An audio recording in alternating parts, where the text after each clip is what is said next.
Governor Brian Kemp just signed the medical marijuana bill into law. Now that it's law, he could become a shareholder or partner in the weed business and not even have to tell anyone. The law would allow companies to grow marijuana plants and produce and sell cannabis oil for approved patients on a state registry. And like it or not, there is a loophole in the bill that should concern everyone. Here it is. House Bill 324 states, "No licensee shall subcontract for services for the cultivation or processing in any way of marijuana if the subcontractor blah blah blah is owned wholly or in excess of 5% by any state employee or member of a state employee's family, including but not limited to any legislator, statewide public official, or employee of a designated university."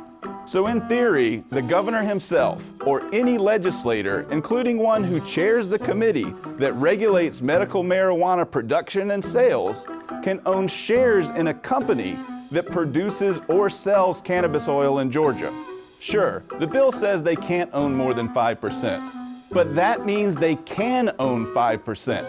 And I'll tell you soon why the 5% is no accident. In fact, it's pretty magical.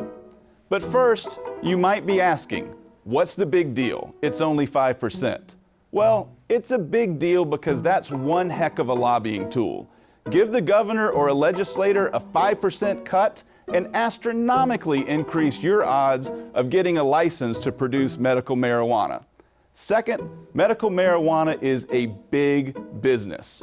Just one company, California-based Harborside Health Center, claims profits in excess of $22 million annually.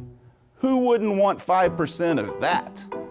I can hear you thinking, surely no politician would risk the political backlash for owning a 5% share of a company they regulate.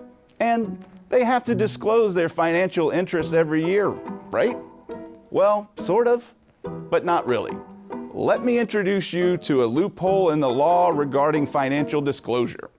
Now, right here in Section 3 of the Personal Financial Disclosure Statement that every public official fills out annually, it says, identify the name, address, and principal activity of any business entity, blah, blah, blah, blah, in which a direct ownership interest is more than 5% of the total interest in that business. Ta-da! There it is.